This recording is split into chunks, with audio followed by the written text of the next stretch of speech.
Olá, meus amados. Hoje, dia 9 de abril de 2022, sábado da quinta semana da Quaresma. Evangelho segundo João.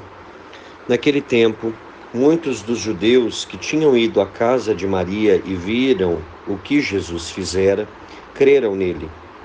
Alguns, porém, foram ter com os fariseus e contaram o que Jesus tinha feito. Então os sumos sacerdotes e os fariseus reuniram o conselho e disseram: O que faremos? Este homem realiza muitos sinais. Se deixamos que ele continue assim, todos vão acreditar nele. E virão os romanos e destruirão nosso lugar santo e a nossa nação. Um deles, chamado Caifás, sumo sacerdote em função naquele ano, disse: Vós não entendeis nada. Não percebeis que é melhor que um só morrer pelo povo do que perecer a nação inteira? Caifás não falou isso por si mesmo. Sendo sumo sacerdote em função naquele ano, profetizou que Jesus iria morrer pela nação. E não só pela nação, mas também para reunir os filhos de Deus dispersos. A partir desse dia, as autoridades judaicas tomaram a decisão de matar Jesus. Por isso Jesus não andava mais em público no meio dos judeus.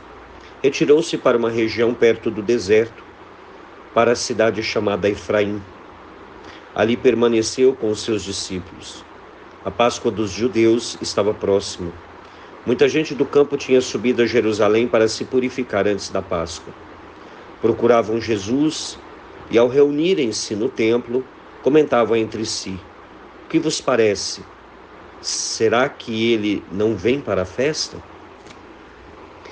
Então aqui nós vemos o relato do que acontece a Jesus imediatamente após a ressurreição de Lázaro. No capítulo 11, que é o que nós estamos lendo, o capítulo 11 começa narrando a ressurreição. Eu não gosto muito desse termo, não que está errado o termo, mas eu gosto de usar a palavra revivificação, porque depois Lázaro morreu de novo. E a ressurreição, quando a gente fala, ela dá a ideia de vida eterna. Não está, volto a dizer, o termo não está errado. Eu, Padre Evandro, gosto de usar esse termo, a revivificação do corpo de Lázaro, porque depois ele vai morrer. E nós esperamos uma ressurreição para a vida eterna. Mas fato é que após essa ressurreição de Lázaro, muitos judeus que tinham ido à casa de Maria, que tinham visto o que Jesus tinha feito, ou seja, ressuscitou Lázaro depois já de alguns dias, que inclusive ele estava sepultado, então acreditaram nele. Outros, porém, que também estiveram ali, que passaram pela mesma experiência, olha como a reação é diferente. Uns acreditaram, outros foram fofocar, foram contar para os fariseus o que tinha acontecido. Então você vê, diante do mesmo fato. Então o problema não é o fato em si, mas como este fato é acolhido, como o nosso coração acolhe. Alguns judeus acolheram esse milagre e acreditaram em Jesus. Outros que também viram esse milagre não acolheram esse milagre e foram ainda contar para os fariseus o que Jesus estava fazendo.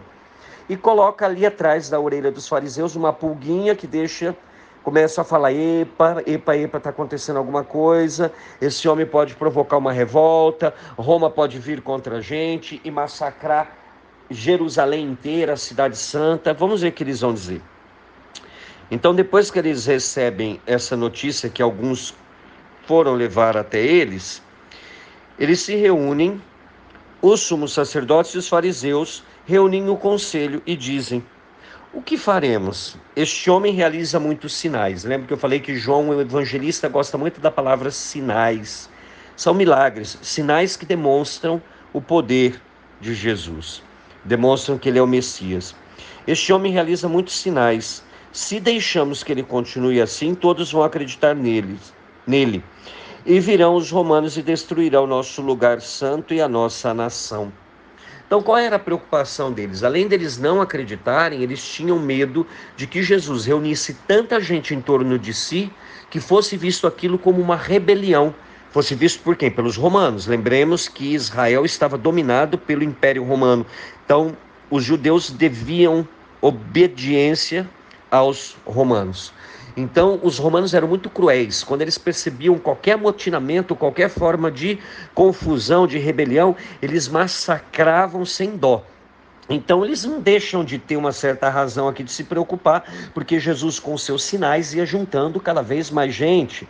Então, eles começam a pensar, peraí, se os romanos perceberem, eles vão fazer o quê? Eles vão vir aqui e vão destruir o lugar santo, portanto, o templo de Jerusalém, e vai destruir toda a nação, vai destruir todo mundo, porque derrubando o templo também, de uma certa forma, o templo era o centro do culto do judaísmo, mas afeta toda a nação e realmente eles destroem depois, mais para frente, vão destruir totalmente, e o que sobrou é aquilo que nós conhecemos hoje como o Muro das Lamentações, para o judeu, Muro Ocidental, que é uma parte do muro, não é uma parede, era o muro que cercava o templo, não é uma parede do templo de Jerusalém.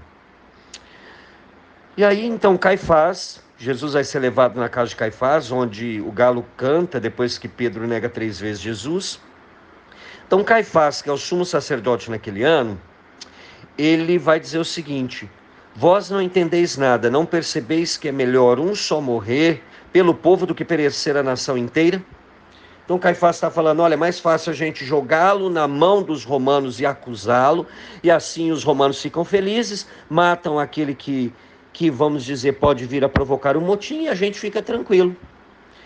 Quer dizer, Jesus não ia provocar nenhum motim, nenhuma revolta, nenhuma rebelião, mas eles tinham medo de que Jesus também abalasse não só a vida política, mas a vida religiosa, porque Jesus fazia algo que eles, sumos sacerdotes e fariseus, não faziam, que era pregar com autoridade, curar, libertar. Eles não faziam isso, eles só colocavam peso nas costas das pessoas, só cobravam, e Jesus mostrava um lado mais misericordioso de Deus. E aqui João traz um comentário bem interessante, ele fala, Caifás não falou isso por si mesmo, então João entende isso como uma inspiração. Sendo sumo sacerdote, em função naquele ano, profetizou que Jesus iria morrer pela nação. Mas não somente pela nação, mas também para reunir os filhos de Deus dispersos. Então, Jesus vai morrer, segundo Caifás, morrer pela nação, um só. João fala, verdade, ele vai morrer pela nação, mas não só pela nação, para reunir os filhos de Deus dispersos, ou seja, para resgatar os filhos de Deus e dar a eles a graça da salvação. E aqui depois ele faz esse comentário, que Jesus, então, a partir desse momento, as autoridades judaicas decidem que vão matar Jesus, e assim o Senhor já começa a se retirar, evitar grandes multidões, e lá em Jerusalém, no templo, como o pessoal estava se preparando para a Páscoa, e muita gente subia ali para Jerusalém para se purificar, antes da Páscoa, para preparar-se para a festa, então o pessoal ficava perguntando, mas será que ele vem? Vem ou não vem? Será que ele tem coragem de vir? Sabendo da ameaça de morte. E o que é interessante aqui, e com isso eu quero terminar, gente, ele tinha acabado de ressuscitar Lázaro. Vocês estão vendo que às vezes os milagres, por maiores que sejam, se eles não forem acolhidos, ele não gera conversão. Ele pode até maravilhar, mas vejam esses homens aqui, deveriam ficar maravilhados. Nossa, ele ressuscitou um morto, então Deus está no nosso meio, a presença de Deus está no nosso meio. Não, ao contrário. Lembra que eu falava lá do começo? Um grupo viu a ressurreição de Lázaro e acreditou e começou a seguir Jesus. Outro grupo viu e foi fofocar. Então, é preciso que nós entendamos. Este mesmo milagre que deveria servir para a glorificação do nome de Deus e do reconhecimento de Jesus como Messias, é o mesmo milagre que vai levá-lo agora a uma condenação de morte. É a partir desse milagre que os judeus decidem, os sumos sacerdotes e os fariseus decidem matar Jesus. Senhor, terminando já praticamente essa quaresma, nós queremos pedir, Senhor, dá-nos um coração que acolhe a Tua palavra, não esse coração endurecido, mas desse primeiro grupo, Senhor, que acolheu a palavra, que acreditou, que te seguiu, que o nosso coração seja dócil como o coração deles, que o nosso coração seja aberto como o coração deles, que o nosso coração acolha com a mesma fidelidade, com o mesmo amor, como esse primeiro grupo acolheu. Afasta de nós, Senhor, toda a dureza do segundo grupo, que de fato, Senhor, vai levar aos fariseus essa notícia e que, infelizmente, o milagre que deveria servir, Senhor, para a glorificação do teu nome como Messias, serviu para que a perseguição contra ti, a ponto de te levar à morte, aumentasse. Nós pedimos essa graça, aquebranta o nosso coração. E, mãe querida, mais uma vez, Rainha da Paz, pedimos pela paz mundial e de forma especial pelo fim desta pandemia. Ave Maria, cheia de graça, o Senhor é convosco, bendita sois vós entre as mulheres e bendito é o fruto do vosso ventre, Jesus. Santa Maria, Mãe de Deus, rogai por nós, pecadores, agora e na hora de nossa morte. Amém. E que desça sobre você, meu irmão e minha irmã, pela intercessão da Virgem Santíssima, a bênção do Deus Todo-Poderoso, Pai, e Filho e Espírito Santo. Amém.